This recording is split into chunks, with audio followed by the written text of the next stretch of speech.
باللہ من الشیطان الرجیم بسم اللہ الرحمن الرحیم رب اشرح لی صدری ویسر لی امری واحلل عقدۃ من لسانی یفقہوا قولی رب زدنی علما و فہما۔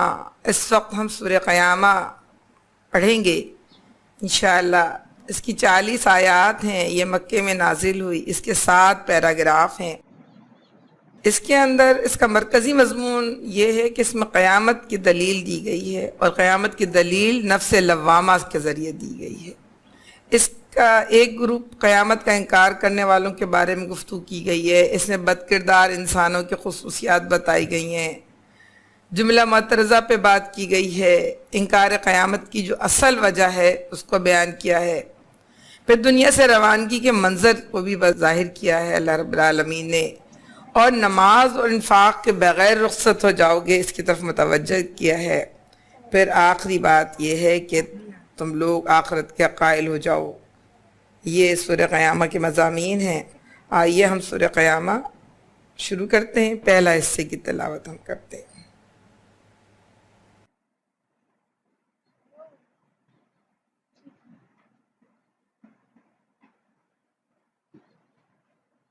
اعوذ باللہ من الشیطان الرجیم۔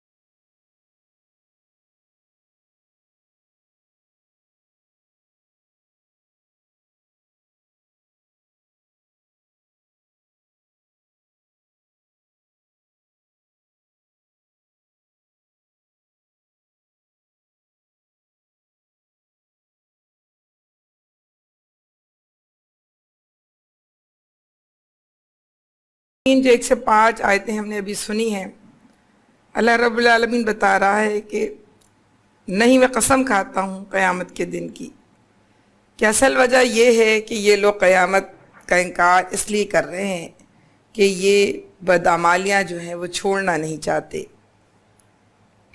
اللہ رب العالمین نے کہا کہ دراصل نہیں کا لفظ خود اس بات کی دلالت ہے کہ کوئی کیسی گفتگو چل رہی ہے، کوئی کیسی بحث چل رہی ہے جس کا اللہ رب العالمین انکار کر رہا ہے، اور وہ بحث یقیناً قیامت کے بارے میں تھی۔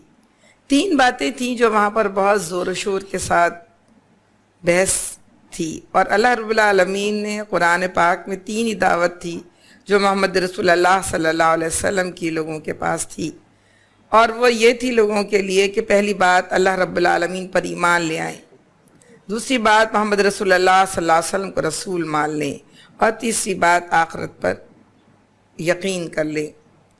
تو جہاں تک اللہ رب العالمین پر ایمان کی بات ہے تو لوگ اللہ رب العالمین پر ایمان رکھتے تھے، مگر نعوذ باللہ اس کے ساتھ شرک کیا کرتے تھے۔ وہ اپنے مالوں میں بھی اللہ کا حصہ رکھتے تھے، مگر دیویوں کا بھی حصہ رکھتے تھے۔ وہ دیویوں کو سمجھتے تھے کہ یہ اللہ رب العالمین کے ساتھ شفاعون، اللہ اس کے نزدیک شفاعت کریں گی دیویاں، لیکن بہرحال اللہ رب العالمین کا ایک تصور ان کے پاس موجود تھا، اور اس کو یقین بھی رکھتے تھے اور مانتے بھی تھے۔ محمد رسول اللہ صلی اللہ علیہ وسلم کے نزدیک انتہائی معتبر آدمی تھے، وہ ان کو امین مانتے تھے، ان کو صادق مانتے تھے، ان کو حکم مانتے تھے، اور معاذ اللہ بس صرف اتنی بات تھی کہ وہ کہتے تھے کہ بس یہ رسالت کی بات نہ کریں تو باقی بہت اچھے انسان ہیں۔ تو کسی نہ کسی طرح قبولیت محمد رسول اللہ صلی اللہ علیہ وسلم کی بھی تھی۔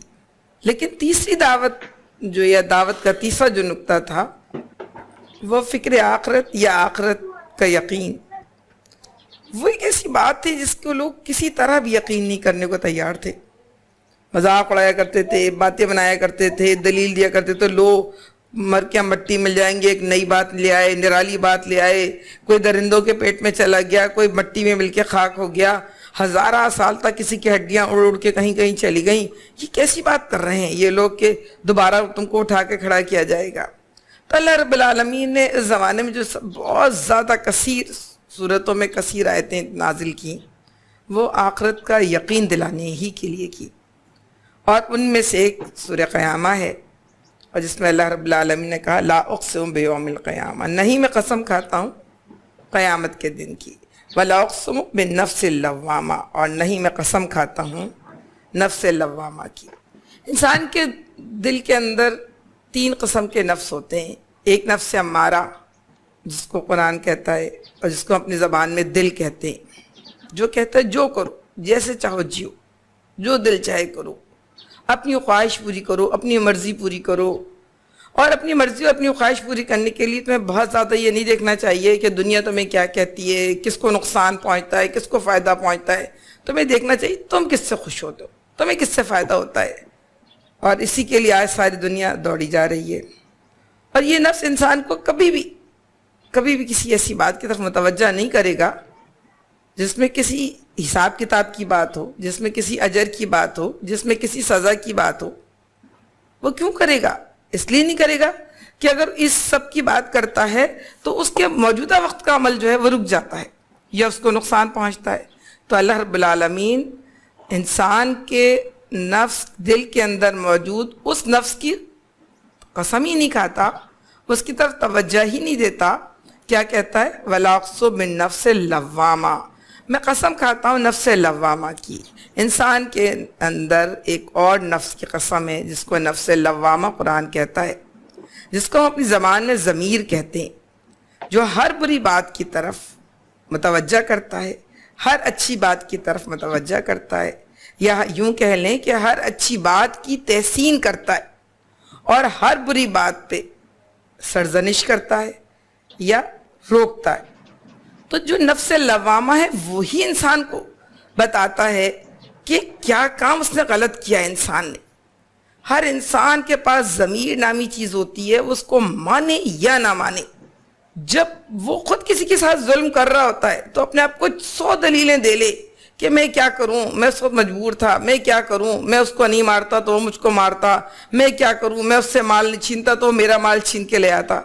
لیکن جب کوئی دوسرا اس سے مال چھینتا ہے، جب کوئی دوسرا اس کو مارتا ہے، جب کوئی دوسرا اس کو نقصان پہنچاتا ہے، تو اس کے اندر کی آواز اٹھتی ہے کہ یہ اس نے میرے ساتھ غلط کیا۔ یعنی اس کے اندر ایک چیز موجود ہے، ایک نفس موجود ہے جو اس کو بتا رہا ہے غلط کیا ہے صحیح کیا ہے۔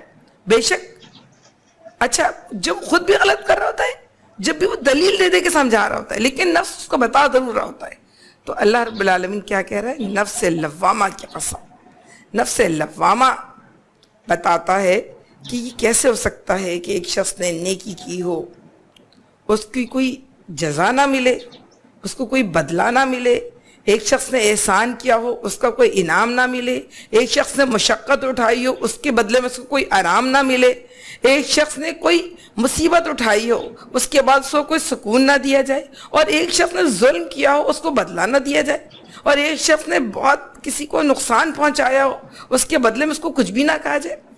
اگر آپ یہ کہیں بھی دنیا میں کہ چلیں کسی کو سزا مل بھی آتی ہے، سب کو نہیں ملتی، کچھ کو مل بھی جاتی ہے۔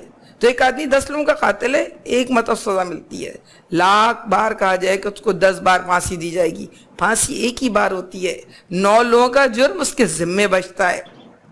اگر کچھ لوگوں کا یہ خیال ہے کہ آدمی بار بار نئی زندگی پاتا ہے اور نئی زندگی پاتا ہے تو اس کے اندر اس کو پچھلے کیے کا بدلہ مل جاتا ہے، مگر جب نئی زندگی پاتا ہے اور پچھلے نئے جنم کے اندر کچھ پچھلے جنم کا اگر اس کو مل بھی جاتا ہے بدلہ، تو نئے جنم میں بھی تو کچھ کر رہا ہوتا ہے، اس کا بدلہ کہاں ملے گا؟ تو نفس لوامہ بتاتا ہے کہ یہ جو کچھ ہے اس سب کا بدلہ ملنا چاہیے، چاہے اچھا ہو اور چاہے برا۔ اللہ کہہ رہا کہیں باہر مت جاؤ، کہیں دنیا کی ابھی دلیل اللہ رب العالمین نہیں دے رہا، ہر انسان کے اپنے اندر یہ دلیل بٹھا دی ہے کہ تمہارے اپنے نفس لوامہ سے پوچھو کہ جو چیز بنی ہے اس کا اختتام ہے، جو ابتدا ہے اس کی انتہا ہے۔ تو یہ دنیا جس کی ابتدا ہوئی ہے اس کی انتہا ہوگی، اور جس دنیا کے اندر اللہ رب العالمین نے کہا ہے کہ ہم نے تمہیں بھیجا اس لیے تاکہ تمہارا امتحان لیں، تاکہ دیکھیں تم میں سے کون بہتر عمل کرنے والا ہے، تو اس کا اللہ رب العالمین تم سے حساب لے گا، ضرور لے گا۔ دوسری بات پھر اللہ رب العالمین کہتا ہے اَيَحْسَبُ الْإِنسَانُ أَلَّن نَّجْمَعَ عِظَامًا، کیا انسان یہ سمجھ رہا ہے کہ ہم اس کی ہڈیوں کو جمع نہ کر سکیں گے؟ بڑی باتیں بناتے تھے کہ بھئی ہڈیاں گل جائیں گی، سڑ جائیں گی، ادھر ادھر بکھر جائیں گی، تو بھلا کیسے جمع ہوں گی؟ اللہ رب العالمین یہ کہہ رہا ہے بلا قادرین علی نسویہ بنانا، کیوں نہیں، ہم تو اس کی انگلیوں کی پور پور تک ٹھیک بنا دینے پر قادر ہیں۔ پہلی بات یہ کہ پہلی بار انسان کو کس نے بنایا؟ اللہ رب العالمین۔ جس اللہ رب العالمین نے پہلی مرتبہ انسان کو بنایا، دوسری مرتبہ بنا لینے میں کیا مسئلہ ہے اللہ کا؟ اللہ کہہ رہے تم بڑی بڑی ہڈیوں کو کہہ رہے ہو، بڑے بڑے ڈھانچے کو کہہ رہے ہو، ہم تو تمہاری چھوٹی چھوٹی پور، چھوٹی چھوٹی چیزیں وہ تک بالکل ٹھیک بنا دینے پر قادر ہیں۔ سورہ بقرہ کے اندر 2 واقعات موجود ہیں۔ حضرت ابراہیم علیہ السلام نے کہا تھا کہ وَإِذْ قَالَ إِبْرَاهِيمَ رَبِّ أَرِنِي كَيْفَ تُحْيِي الْمَوْتَى، پوچھا ابراہیم علیہ السلام نے، اللہ میں دیکھنا چاہتا ہوں آپ کیسے مردوں کو زندہ کرتے ہیں۔ اللہ میاں نے پوچھا بڑے حیران ہو کہ اولم تؤمن، کیا تم بھی ایمان نہیں لانا چاہتے؟ قال بلا ولکن لیطمئن قلبی، کہا نہیں میں تو آپ پر ایمان لاتا ہوں، بس اپنے اطمینان کے لیے چاہتا ہوں۔ قال فخذ اربعۃ الطیر فصرہن ثم اجعل علی کل جبل منہن جزءا، تم 4 پرندے لو، اس کے ٹکڑے ٹکڑے کر لو، اس کو مکس کر دو اور اس کے 4 پہاڑوں پر جا کر اس کو ٹکڑے ٹکڑے کر کے رکھ کر آ جاؤ، اور پھر سمت ہونا یاتینا کا سایہ، پھر تم کہیں ایک جگہ کھڑے ہو کے پکار، وہ سب دوڑے دوڑے دوڑے دوڑے آ جائیں گے۔ اور یہی ہوا جہاں لکھا ہے واقعات میں، جب ابراہیم علیہ السلام نے پکارا اور سب مکس کر کے رکھ دیا، تو پھر کبھی گوشت اڑتا ہوا آیا، تو پر اڑتے ہوئے آئے، تو پاؤں اڑتا ہوا آیا کے لگ گیا، پھر گردن آ کے اڑ کے لگ گئی، پھر چونچ آ کے لگ گئی، اور پھر وہ 4 پرندے مکمل ہو گئے، پھر اڑ گئے۔ اللہ رب العالمین نے اپنے نبیوں کو جتنا چاہا ان کو غیب سے پردہ اٹھا کر اسرار رموز سکھائے اور دکھائے، لیکن اللہ رب العالمین یہ بتا رہا ہے کہ ہم بتا سکتے ہیں، ہم بنا سکتے ہیں۔ اسی طرح اسی سورہ بقرہ میں اس ابراہیم علیہ السلام، حضرت ابراہیم علیہ السلام سے پہلے ایک بار واقعہ ہے کہ وہ ایک اور صاحب جب وہ گزرے ایک جگہ سے، اور جب دیکھا انہوں نے کہا کہ بستی الٹی پڑی ہوئی ہے، تو کہنے لگے اللہ میاں یہ تو الٹی پڑی بستی ہے، بالکل تباہ ہو گئی ہے، یہ کیسے دوبارہ کھڑی ہوگی؟ تو اللہ نے کیا کیا؟ فامات اللہ میات عام، اللہ نے 100 سال کے لیے ان کو سلا دیا۔ ثم بعثوا، پھر دوبارہ ان کو زندہ کیا۔ قال کم لبثت، پوچھا تم کتنے سال کے بعد اٹھے ہو؟ قال لبثت یوما بعض یوم، کہا انہوں نے شاید ایک دن یا کچھ شاید اس سے زیادہ۔ قال بل لبثت مئات عام، نہیں تم 100 سال کے بعد دوبارہ اٹھے ہو۔ پھر کہا فانظر الی طعامک و شرابک، تم دیکھو اپنا کھانا دیکھو اور اپنا پانی دیکھو، تم لم یتصنعوا، تم دیکھو کچھ بھی نہیں بگڑا، انہوں نے دیکھا ان کا کھانا اور پانی ویسی کا ویسی تک، کچھ بھی خرابی نہیں آئی تھی ویسی۔ وانظر الی الحمار، کا ان کے ساتھ ایک گدھا تھا، کہا اس کو بھی دیکھو۔ جب دیکھا انہوں نے اس گدھے کو، دیکھا کہ ہڈیوں کا ڈھانچہ پنجر بن چکا ہے، تو بڑے حیران ہوئے۔ پھر کہا اللہ نے دوبارہ دیکھو، اور ان کے سامنے اللہ نے اس ہڈیوں کے ڈھانچے کے اوپر گوشت چڑھا دیا۔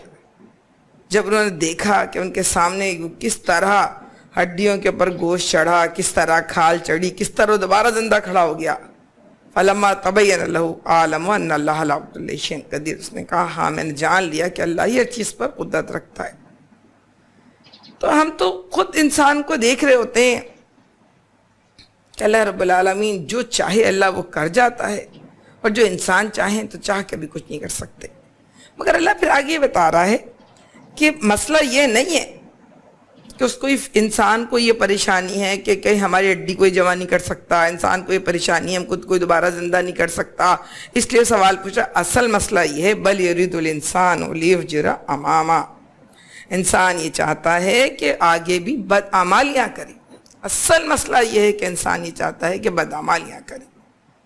ظاہر ہے اگر جب اس کو پتہ چل جائے کہ اس کو جواب دہی کرنی ہے تو وہ کیسے بدعمالیاں کر سکتا ہے، جھوٹ کیسے بول سکتا ہے، چوری کیسے کر سکتا ہے، زنا کیسے کر سکتا ہے، لوگوں کے مال کیسے غبن کر سکتا ہے، لوگوں کو نقصان کیسے پہنچا سکتا ہے، من مانی کیسے کر سکتا ہے۔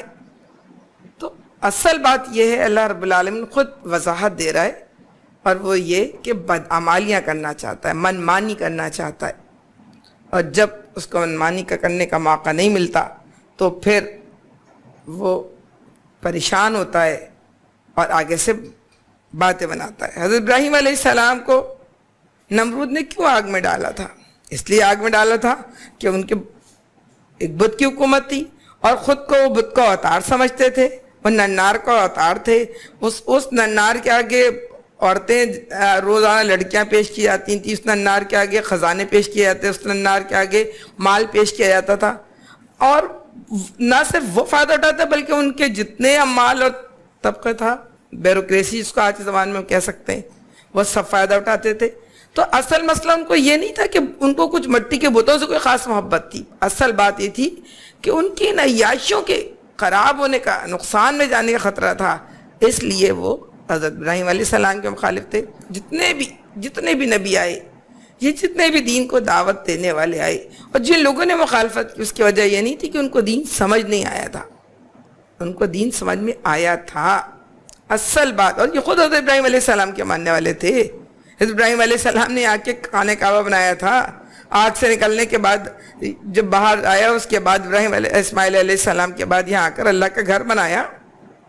جس جگہ اللہ کے نبی صلی اللہ علیہ وسلم دعوت دے رہے تھے وہ کوئی ایسی جگہ نہیں ہے جہاں کوئی کسی کو جانتا ہی نہیں تھا، وہ ایک نبی کا مقام تھا، دو نبی کا مقام تھا، دو نبیوں کے قدم وہاں پہ تھے، اور توحید ان کا پہچان تھی، اور وہ ان کی دعا تھی حضرت ابراہیم علیہ السلام کی کہ اللہ ان کے درمیان سے ایک نبی اٹھا دیجئے جو ان کو دین سکھائے۔ ان کے جواب میں آئے تھے، لیکن اس کے باوجود وہ پھر انکاری کرتے رہے۔ ہم آگے بڑھتے ہیں، اس کا دوسرا حصہ ہم آئیے سنتے ہیں، پھر اس کے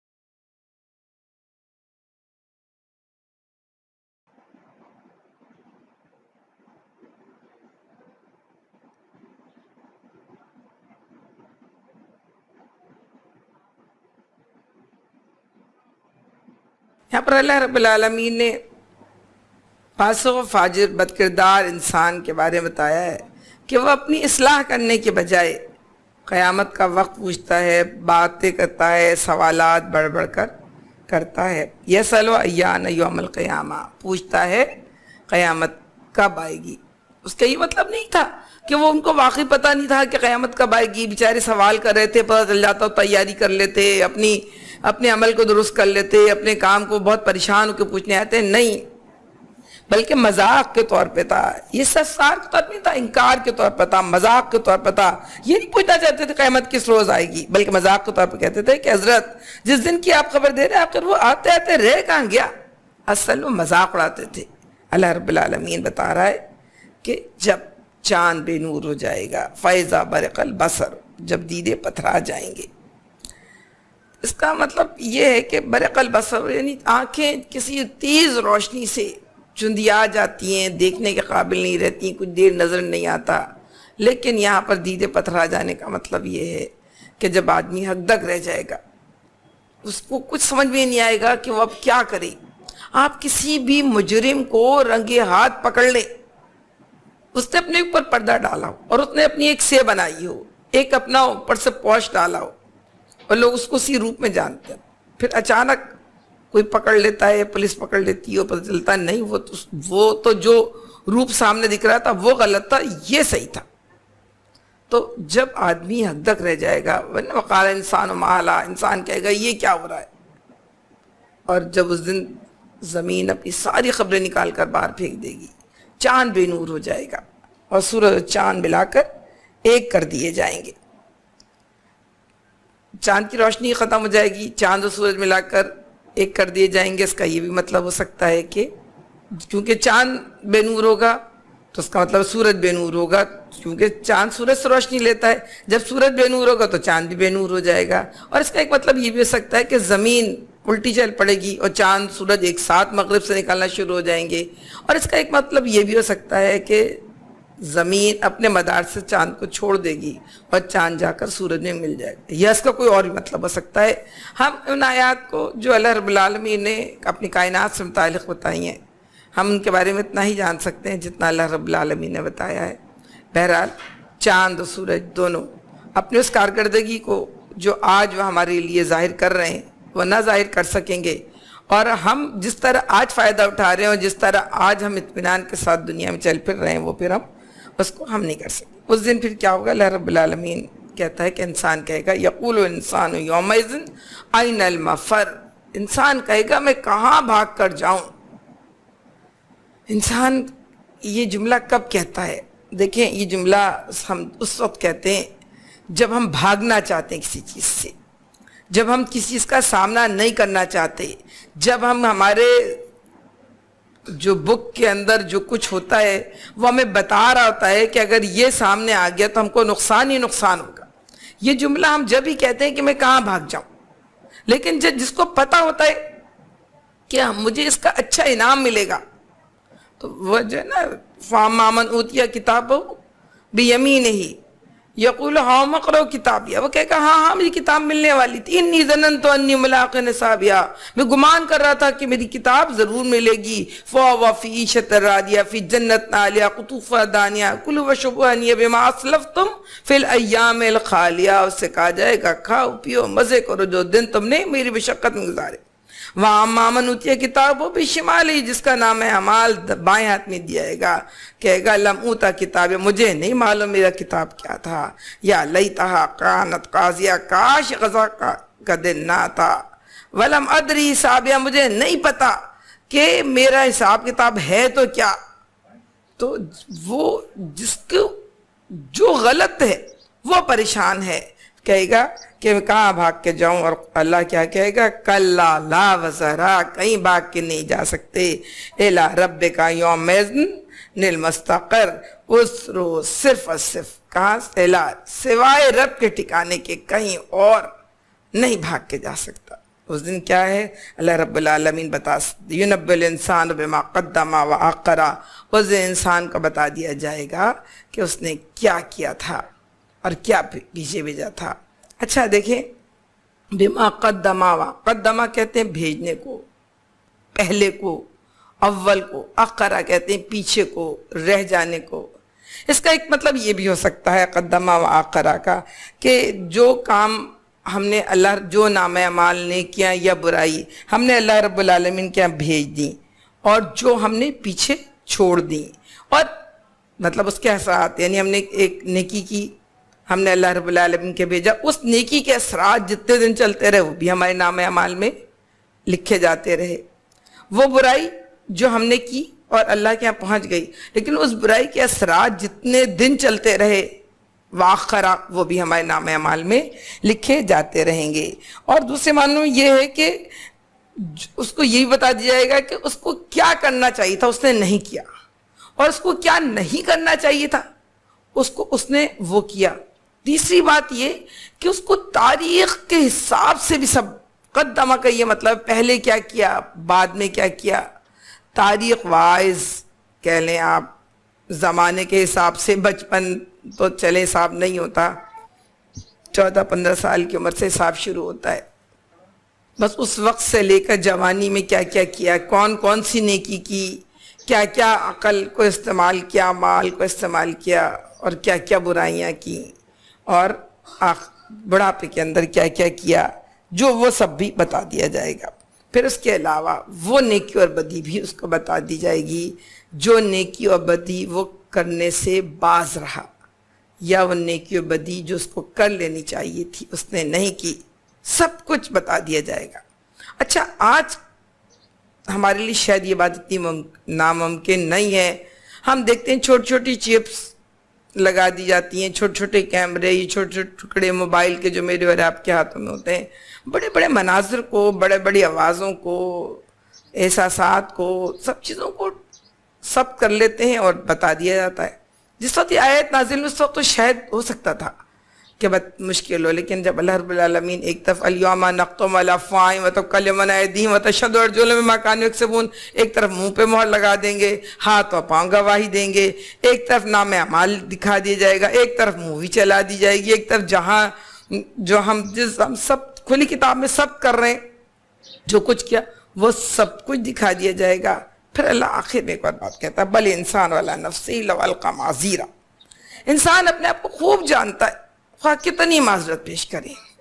ہم ساری دنیا کو دلیل دے سکتے ہیں، ساری دنیا کو سمجھا سکتے ہیں کہ نہیں ہمارا مقصد یہ نہیں تھا، ہم یہ نہیں چاہتے تھے، مگر ہم اپنے آپ کو خوب جانتے ہیں کہ ہم کس وقت کیا چاہتے تھے، ہمارے کس کام سے کیا مطلب ہے.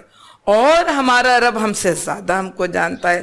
ان لا یحول بین المرء وقلبہ، اللہ آدمی اور اس کے دل کے درمیان حائل ہے. کوئی بات اس کے دل کے اندر آتی نہیں ہے کہ پہلے اللہ کو معلوم ہوتی ہے. ہم جانتے ہیں، اس کے دل میں اٹھنے والے وسوسے تک کو جانتے ہیں. یہ اللہ کی بڑی مہربانی ہے کہ اللہ وسوسوں کو لکھتا نہیں ہے. لکھنے کو کہتا ما یلفظ من قول الا لدیہ رقیب عتید، جو لفظ مجھ سے نکلتا ہے اس کو تو ضرور لکھتا ہے. اور بقول غالب کے فرشتوں کے لکھے پہ ناک پکڑے جاتے ہیں انسان. فرشتے لکھتے ہیں، جو فرشتے آ گئے وہ صبح آ گئے، انہوں نے کھول لیا نام اعمال. ہم کیا بول رہے ہیں، ہم سے پوچھ کے نہیں لکھتے کہ عطیہ لکھ لوں کہ نہیں لکھوں، اب تم راضی ہو یہ لکھ لوں یہ کاٹ دوں. ہم امتحان میں پرچہ دیتے ہیں نا، اس میں اپنے ہاتھ سے کچھ کٹ لگا دیتے ہیں، ایک سوال لکھ کے نہیں آتا اس کو کٹ لگا کر کے دوسرا شروع کر دیتے ہیں. لیکن یہاں تو ہمارے پاس کٹ لگانے کا بھی کوئی موقع نہیں ہوتا. فرشتے لکھتے جاتے ہیں، ہماری نیتوں کو بھی جانتے ہیں، ہمارے اندر کو بھی جانتے ہیں، ہمارے باہر کو بھی جانتے ہیں. لیکن رب کا کرم یہ ہے کہ ہم وہ بات لکھتا ہے جو ہم منہ سے کہتے ہیں، جو ہم دل میں برا ارادہ کرتے ہیں. واللہ رب العالمین، حدیث کے کچھ اس طرح کے الفاظ ہیں کہ ایک شخص جب برائی کا ارادہ کرتا ہے تو اللہ رب العالمین فرماتا ہے کہ اس کو مت لکھو، شاید یہ ارادہ بدل لے. اور جب وہ کر لیتا ہے تو کہتا ہے کہ ایک لکھو. لیکن جب وہ نیکی کا ارادہ کرتا ہے تو اللہ کہتا ہے لکھو.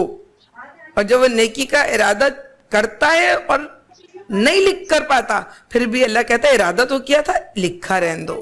اور جب ارادہ کرتا ہے اور کر بھی لیتا ہے نیکی تو اللہ کہتا ہے پھر اور زیادہ نیکیاں لکھو کہ اس نے جو ارادہ کیا تھا اس کو پورا بھی کیا. تو اللہ رب العالمین مجھے اور آپ کو، میں اور آپ خوب جانتے ہیں اپنے آپ کو. مجھے اور آپ کو معلوم ہے کہ میں اور آپ اپنی زندگی میں نیکی کرنا چاہتے ہیں یا نہیں کرنا چاہتے. ہم نیکی کرنا چاہیں گے تو اللہ رب العالمین مجھے اور آپ کو ضرور آسانی دے گا. آئیے ہم آگے بڑھتے ہیں.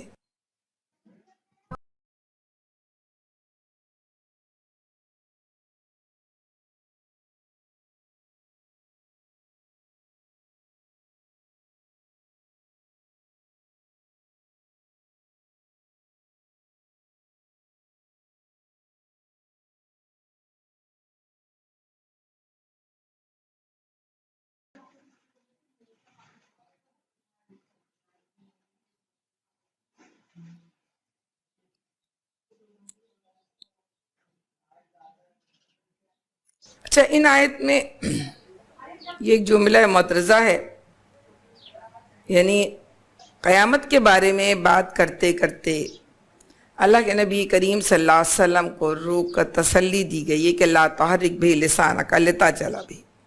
اے نبی صلی اللہ علیہ وسلم اس وحی کو جلدی جلدی یاد کرنے کے لیے اپنی زبان کو حرکت مت دو. اس کا مطلب یہ ہے کہ اللہ کے نبی صلی اللہ علیہ وسلم جب شروع میں وحی نازل ہو رہی تھی تو ان کو ایک فکر تھی کہ کہیں وحی کی کچھ الفاظ میں رہ نہ جائیں، تو خود بھی زبان سے جلدی جلدی دہرانے لگتے تھے تاکہ ان کو یاد ہو جائے. تو اللہ رب العالمین نے کہا کہ نہیں، بے شک ان علینا جمعہ وقرآنہ، اس کو یاد کرا دینا پڑھوا دینا ہمارے ذمے ہے. فَإِذَا قَرَأْنَاهُ فَاتَّبِعْ قُرْآنَهُ، جب اس کو پڑھا جائے تو اس کو غور سے سنو. ہم جب اس کو پڑھ لیں تو اس کو غور سے سنو، اس کو، کیونکہ ثم ان علینا بیانہ، اس کا مطلب سمجھا دینا بھی ہمارے ہی ذمے ہے. آپ دیکھیں کہ اس سے دو تین باتیں سامنے آتی. ایک بات یہ کہ اللہ میاں نے پہلی بات تو یہ کہ دیکھیں جب ہم اس کو پڑھ لیں، پڑھ تو جبرائیل امین علیہ السلام رہے ہوتے تھے، اس کا مطلب ہے یہ اللہ کا کلام ہے. جبرائیل امین علیہ السلام زبان سے پڑھ لیتے تھے، لیکن اللہ کا کلام تھا، اس لیے اللہ رب العالمین کی طرف سے پڑھ رہے تھے، اللہ کے نمائندے کی حیثیت سے پڑھ رہے ہیں. تو اللہ نے کہا جب ہم پڑھ رہے ہیں تو تم کوئی اور کام نہ کرو. اس سے یہ آگے سورہ اعراف میں بھی ہے نا، جب فیضا قرئ القرآن، جب پڑھا جائے قرآن تو خاموش رہو، سنو غور سے اور خاموش رہو. لیکن اس سے ایک اور بات ہمارے سامنے آتی ہے کہ اللہ رب العالمین کا اس کو پڑھوا دینا اور اس کو ہم اس کا مطلب سمجھا دینا ہمارے ذمہ. اس کا مطلب ہے کہ قرآن میں موجود ہے، وہی صرف وہی نہیں ہے، بلکہ وہی اور بھی ہے جس کو وہی خفی کہتے ہیں، جس کو حدیث قدسی کہتے ہیں. اور اس سے یہ بات بھی سمجھ میں آتی ہے کہ محمد رسول اللہ صلی اللہ علیہ وسلم بحیثیت استاد اللہ رب العالمین نے انہیں بنایا. کیا ہم اس سے پڑھوا دیں گے، ہم سمجھا دیں گے، تم نہیں بھولو گے، تم اس بات کو سمجھاؤ گے. اور اس کا حقیقی مدعا بہت ساری باتوں کا ہمیں سمجھ میں آئے نہ آئے، ہمارے اور آپ کے استاد محمد رسول اللہ صلی اللہ علیہ وسلم ہی بات کو سمجھا سکتے ہیں. جیسے لفظ الصلاۃ ہے، اگر لغوی معنی لیں تو شاید بہت چیزیں سمجھ میں نہیں آئیں گی، لیکن اصطلاحی معنی لیں تو اللہ کے نبی صلی اللہ علیہ وسلم نے اس کی ساری نماز کی سنتیں، فرض، رکوع، سجود، قیام، سجدہ، یہ سب باتیں ہمیں محمد رسول اللہ صلی اللہ علیہ وسلم نے سکھائی ہیں. اور یہیں سے ہمیں یہ بات بھی پتہ چلتی ہے کہ جو لوگ منکر حدیث ہیں اور کہتے ہیں محمد ہم کیسے مان لیں، ہم تو صرف اللہ کو مانتے ہیں، تو ہمیں تو یہ بات کس نے بتائی تھی کہ قرآن پاک اللہ کی کتاب محمد رسول اللہ صلی اللہ علیہ وسلم نے بتائی تھی. کلمہ پورا نہیں ہوتا جب تک لا الہ الا اللہ کے ساتھ محمد رسول اللہ صلی اللہ علیہ وسلم کا نام نہ لیا جائے. ما آتاکم رسول فخذوہ وما نہاکم عنہ فانتہوا، جو رسول صلی اللہ علیہ وسلم تمہیں دیں اس کو لو، اور جو اس سے رسول صلی اللہ علیہ وسلم روک دیں اس سے رک جاؤ. یہ اللہ رب العالمین نے محمد رسول اللہ صلی اللہ علیہ وسلم کی جو مستحکم حیثیت ہے اس کو مانے. دوسری بات یہ کہ اگر لوگ کہتے ہیں کہ حدیث کے اندر بہت ساری جعلی حدیث ہیں، تو آپ یاد رکھیں کوئی چیز اصل ہوتی ہے تو اس کی نقل بنتی ہے. یعنی حدیث کی اہمیت تھی تو لوگوں نے جعلی حدیث بنانا شروع کر دی. لیکن یہ بات بھی یاد رکھیں کہ سوائے دین اسلام کے کہیں اتنا مستند اور مستحکم نظام موجود نہیں ہے احادیث کے چیک اینڈ بیلنس کا. ان کے احادیث صحیحہ، احادیث حسن، احادیث موضوع، احادیث ضعیف، ساری احادیث، ان کا ترتیب، ان کے بارے میں محققین کی رائے اور ان کی تحقیق اور ان کی بہت زیادہ محنت ہے. اس لیے جب ہم قرآن پاک سے استفادہ حاصل کرتے ہیں تو قرآن پاک کے استفادے کے ساتھ ہی محمد رسول اللہ صلی اللہ علیہ وسلم نے کیا کہا، کس طرح سمجھایا اور قرآن پاک کے احکامات کس طرح سمجھائے، یہ بھی میری اور آپ کی ذمہ داری ہی میں شامل ہے. آئیے آگے بڑھیں.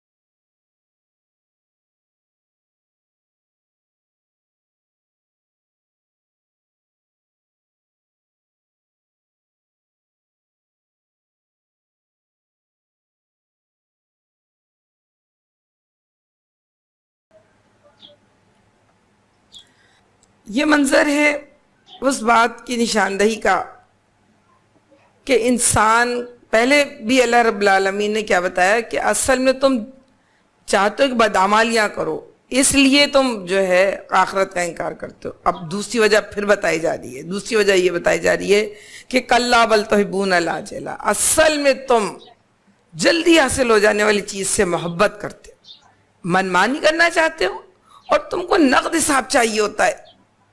نقد سودا مل جائے تو تم تیار ہوتے ہو. ہم بعض چیزوں کو جان رہے ہوتے ہیں، دیکھ رہے ہوتے ہیں، ہمیں پتہ ہوتا ہے اس کا نقصان ہے، ہمیں پتہ ہوتا ہے اس کا فائدہ ہے، مگر پھر بھی ہم ٹالتے چلے جاتے ہیں، اور اس لیے کہ ہم کو اس کا فائدہ سامنے نہیں ملتا. کہتے ہیں کہ ایک رئیس بہت پیسے والا تھا، تو اس کے پاس کوئی غریب آیا کہ اس کے بچوں کو کوئی نان نفقہ دیا جائے. تو اس نے کہا ظہر میں آنا، ظہر میں آئے تو کہا عصر میں آنا، عصر میں آئے تو کہا مغرب میں آنا، مغرب میں آیا تو کہا عشاء میں آنا. اب مایوس ہو کے جب واپس جانے لگا تو جو دربان کھڑا تھا اس نے روک لیا اور اس سے پوچھا کیا بات ہے، تم بہت پریشان ہو. اس نے وجہ بتائی. وہ اس کے اپنے گھر لے گیا، اس کو اپنے غلے کی آدھی بوری دی، کچھ سامان دیا جو اس کے پاس تھا، اور چند درہم بھی دیے اس کو. رات کو رئیس نے خواب میں دیکھا کہ وہ جنت میں عیش کر رہا ہے، لیکن بہت ہیبتناک قسم کے فرشتے آئے اور اس کو نکال کے جنت سے باہر پھینک دیا اور اس کا سارا سامان اٹھا کے اس کے دربان کو دے دیا. اصل بات یہ کہ ہم چیزیں سامنے سے دیکھ رہے ہوتے ہیں، مگر کیونکہ رزلٹ سامنے چاہیے ہوتا ہے اس لیے مانتے نہیں ہیں. جن کو رزلٹ سامنے نہیں چاہیے ہوتا وہ بڑا بڑا سودا کر لیتے ہیں. ابو دہدہ رضی اللہ تعالیٰ عنہ قصہ ہم سب نے سنا ہوا ہے کہ کس طرح انہوں نے اپنا بہت بڑا باغ اللہ کے راستے میں سودا کر لیا تھا.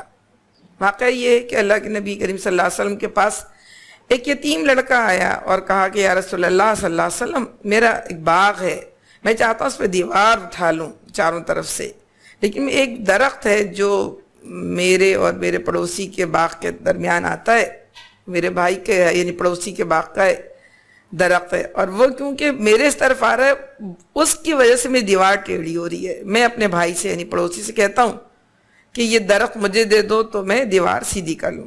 اللہ کے نبی کریم صلی اللہ علیہ وسلم لائے اور کہا کہ درخت تم دے دو. اس نے کہا میں نہیں دوں گا. ان کہا کہ تم کو آخرت میں ملے گا. ان کا نہیں. انہوں نے وہ سارے کہا کہ چلو گے تو سارا دن چلتے رہو گے گھوڑے پہ تو تمہارا راستہ کم نہیں ہوگا. وہ پھر بھی نہیں. اچھا کہیں نہیں لکھا ہوا کہ وہ یہودی تھا یا وہ کوئی عیسائی تھا. اگر ہوتا تو اللہ کے نبی اس کو یہ کیوں پیشکش کرتے کہ تمہیں یہ ملے گا، لیکن وہ نہیں مانا کسی بھی طرح سے، کسی پیشکش کو قبول نہیں کیا. ابو دہدہ رضی اللہ تعالیٰ عنہ سن رہے تھے تو انہوں نے پوچھا یا رسول اللہ صلی اللہ علیہ وسلم اگر کوئی اور یہ سودا کرے تو کیا اس کو بھی اتنا ہی ملے گا اللہ کیا؟ کہا ہاں اس کو بھی یہی ملے گا. کہا میں سودا کر لوں؟ اس بھائی سے کہا کر لو. تو وہ اس کے پاس گیا اور اس کو کہا کہ تم جو ہے نا مجھ سے سودا کر لو، یہ درخت اس کو دے دو اس لڑکے کو، اور میرے باغ میں 600 درخت ہیں، تم لے لو ابھی. اس نے کہا ہاں میں لے لوں. اس نے لے لیا اور وہ جا کے، یہ فرق تھا دین اور دنیا کا.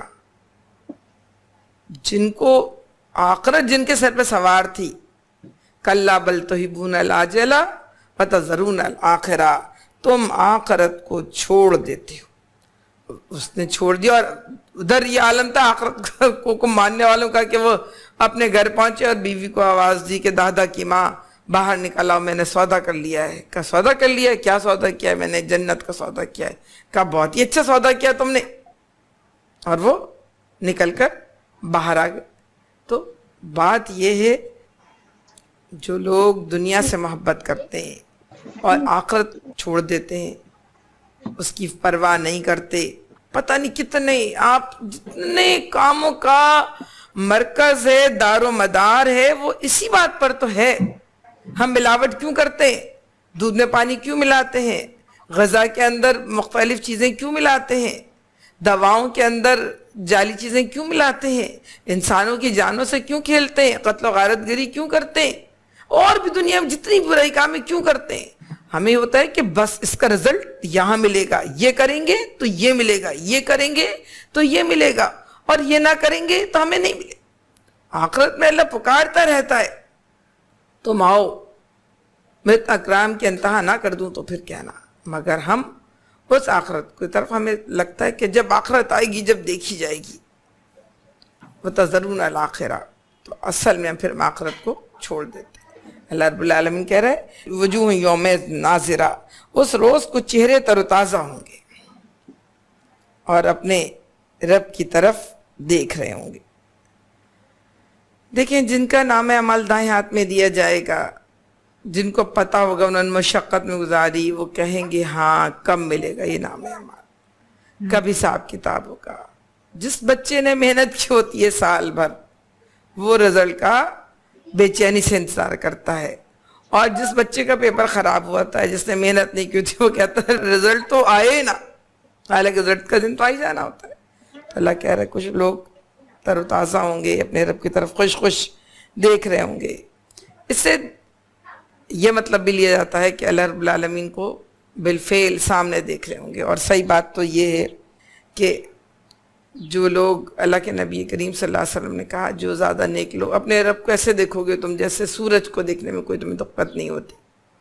جو زیادہ نیک لوگ ہوں گے دن میں 2 مرتبہ اپنے رب کو دیکھیں گے. اور جب ایک اور جگہ حدیث میں کہ اللہ رب العالمین فرمائے گا جب انہیں سب کچھ دے دے گا اور پوچھے گا تمہیں کچھ اور چاہیے تو کہیں گے اللہ میاں رب العالمین آپ نے ہمیں سب کچھ دیا نہیں ہے, آپ نے ہمارے چہرے روشن نہیں کیے, ہم کو انعامات نہیں دیا اور ہمارے لیے ہم کو جہنم سے نہیں بچا لیا, تو اب ہمیں اور کیا چاہیے. تو اللہ رب العالمین پھر اس پر پردہ ہٹا دے گا اور ان لوگوں میں سے جو کچھ بھی انعام ان کو ملا تھا ان میں سب سے بہترین انعام جو اللہ رب العالمین دے گا وہ اپنے جلوے کا دے گا. للذی احسن الحسنی و زیادہ, یعنی جن لوگوں نے نیک عمل کیا ہم ان کو اچھا بدلہ دیں گے اور اس سے زیادہ بھی دیں گے.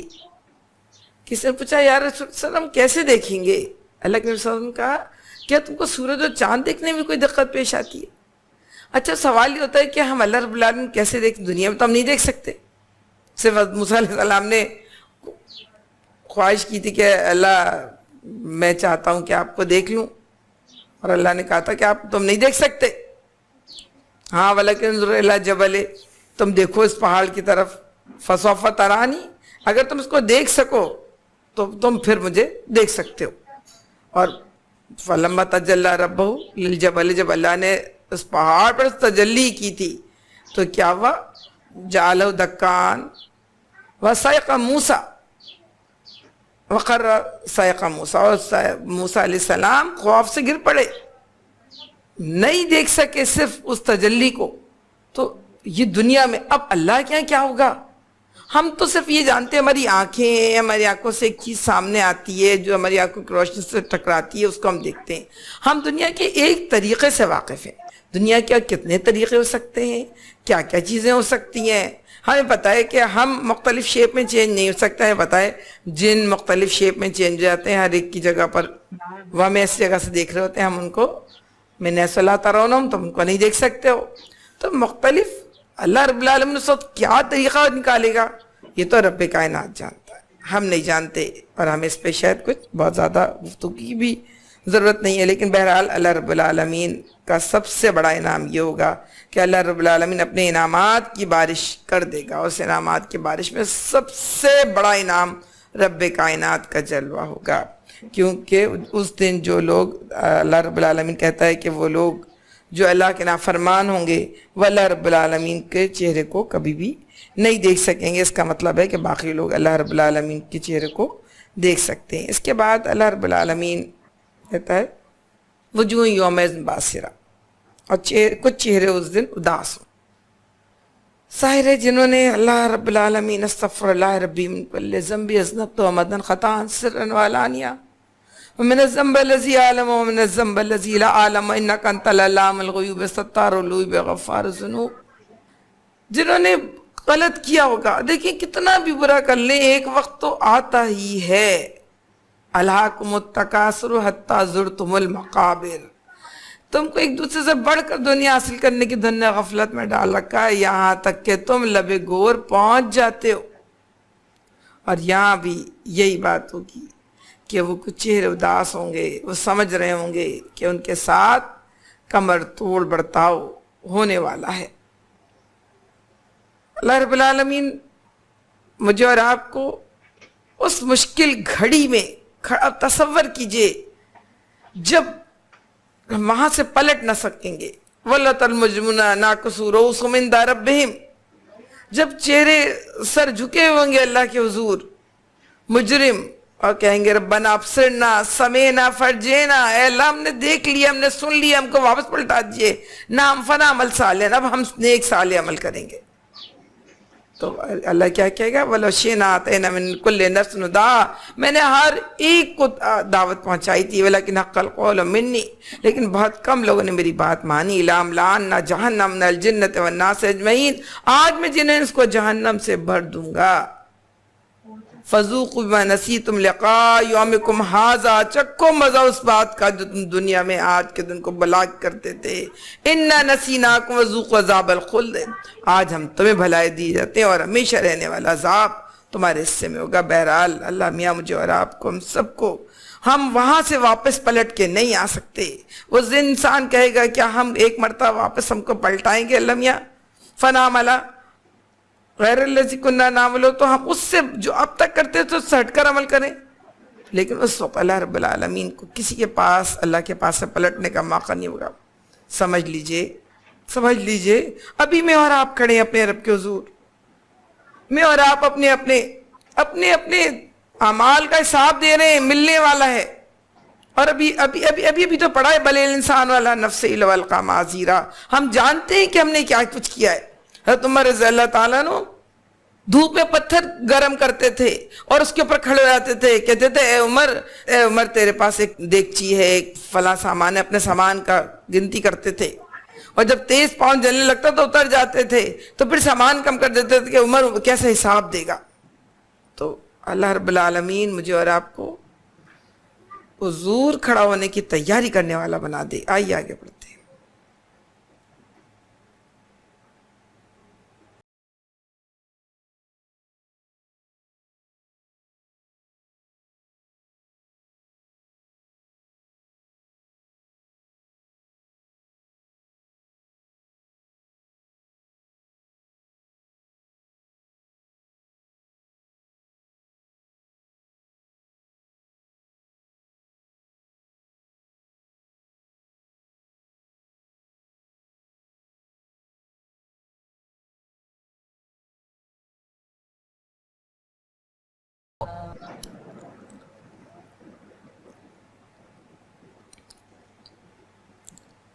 دیکھیں یہ اللہ کے حضور روانگی کا منظر ہے.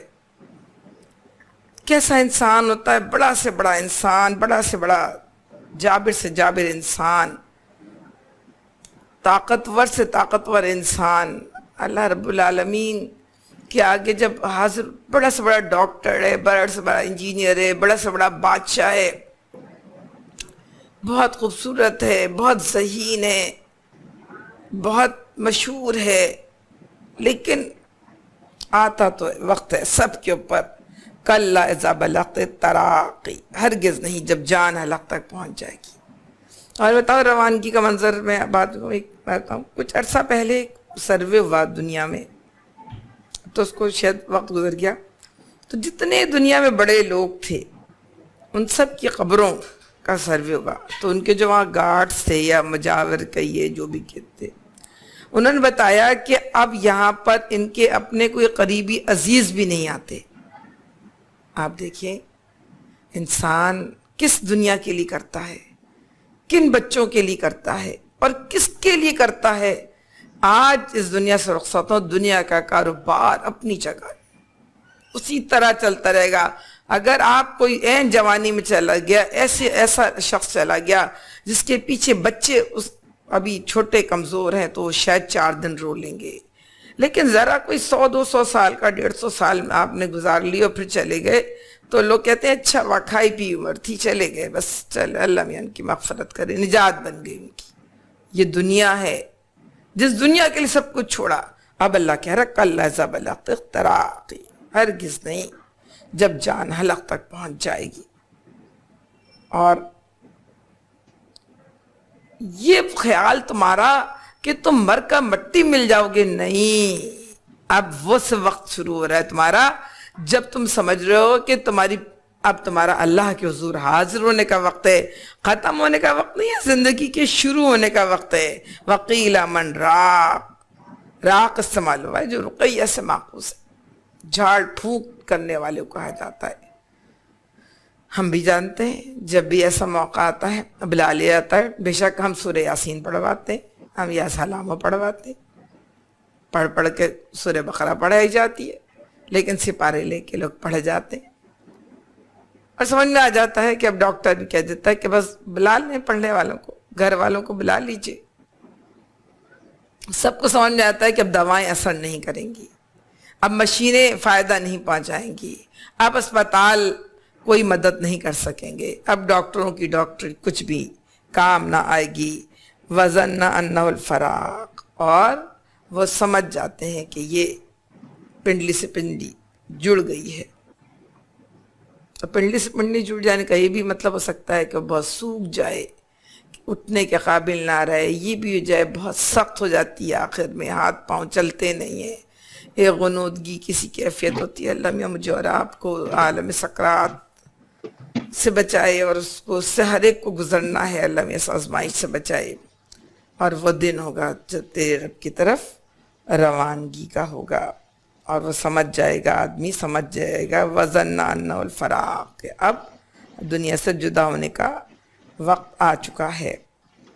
اور جب اللہ رب العالمین، اس وقت انسان دیکھ رہا ہوتا ہے سب کو، ہمیں نہیں پتہ چلتا۔ کاش اللہ نہ کرے، اللہ نہ کرے اگر ہم کسی ایسے فرد کو جو جا رہا ہو اس کے احساسات کا اندازہ کر سکیں، تو شاید دنیا میں ہم جی بھی نہ سکیں، شاید دنیا میں اپنی سرگرمیوں کو جاری بھی نہ رکھ سکیں۔ لیکن چلیں وہ نہ کر سکیں تو یہ تو ضرور کریں کہ جس طرح ان کا دن آ گیا اور کوئی روک نہ سکا، اس طرح ہمارے دن کو بھی کوئی روک نہیں سکتا، اور ہم سب اپنے رب کی طرف روانگی کا دن ہوتا ہے۔ اور تین لوگ ہوتے ہیں، کہتے ہیں، ایک وہ جو گھر میں ہی رہ جاتے ہیں، عورتیں اور بچے، اور دوسرے ہم مرد ہوتے ہیں اور لڑکے ہوتے ہیں جو قبرستان تک جا کے چھوڑ کے آتے ہیں۔ تیسرا نام اعمال ہوتا ہے، والباقیات الصالحات خیر عند ربک، اور جو باقی رہ جانے والی چیز ہے وہ صرف اور صرف نیک عمل ہے جو تیرے نام اعمال میں درج ہوگا، یا اللہ نہ کرے وہ برا عمل ہے جو تجھے اور مجھے عذاب سے میں مبتلا کرے گا۔ ہم یہ منظر روز دیکھتے ہیں، مگر پھر ہم کیا کرتے ہیں، اس کو قرآن خود کہتا ہے۔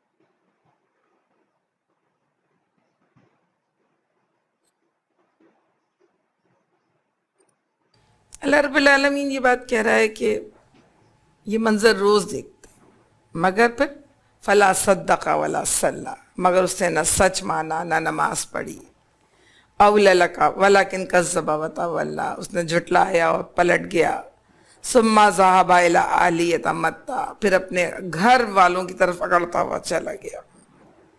مفسرین کہتے ہیں یہ شخص ابو جہل تھا جس نے ساری بات سن لی، سمجھ لی، مگر پھر بھی بات کو اس ایمان نہیں لایا، پلٹ کر اپنے گھر کی طرف چلا گیا۔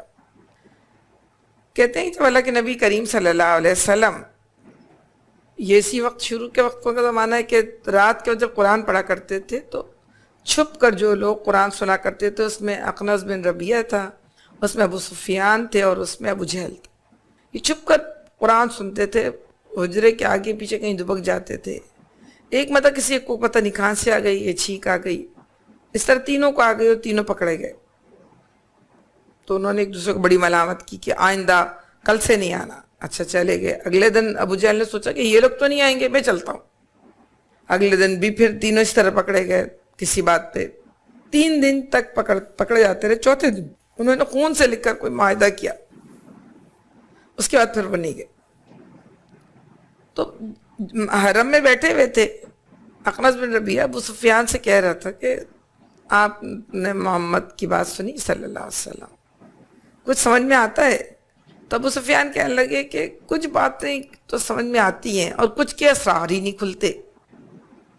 ابو جہل آیا قریب اور کہنے لگا میں بتاؤں، مجھے سمجھ میں آتا ہے، ان کا جو کہہ رہے ہیں وہ سچ کہہ رہے ہیں۔ جب کہہ رہے ہیں سچ کہہ رہے تو تم پھر ایمان کیوں نہیں لاتے؟ انہوں نے کہا ہمارے اور عبد المناف کے درمیان مقابلہ ہے، اگر سقایا ان کے پاس ہے تو حجابہ ہمارے پاس ہے، ایک چیز ان کے پاس جاتی ہے، ایک چیز ہمارے پاس آتی ہے۔ اب عبد الدار کی اولادوں اور عبد المناف کی اولادوں میں آپس میں مقابلہ تھا۔ اب وہ کہہ رہے ہمارے اندر نبی آ گیا تو بھلا ہم نبی کہاں سے لائیں گے؟ اس لیے میں اس کی مخالفت کروں گا. تو اللہ کہہ رہا ہے اولا لک فولا ثم اولا لک فولا. اولا کا مطلب افسوس بھی ہے، اولا کا مطلب تف بھی ہے، اور بھی اس طرح کی کوئی بات جس سے انسان بہت حیرت کے انداز میں کسی کے اوپر نفرین بھیجے. اللہ رب العالمین 4 مرتبہ نفرین بھیجتا ہے اس شخص کے اوپر. افسوس صد افسوس، افسوس صد افسوس. ثم اولا لک فولا، کہ تم پر بہت ہی افسوس کہ تم ساری بات سمجھ لو، صرف اپنی جھوٹی انا کی خاطر اپنی زندگی کو داؤ پہ لگا دو، اپنے لیے جنت کی بجائے جہنم پسند کر لو، جانتے بوجھتے پھول اور باغ کی بجائے آگ اور انگارے پسند کر لو. آئیے آگے پڑھتے ہیں. میں خیال سے آخری بات.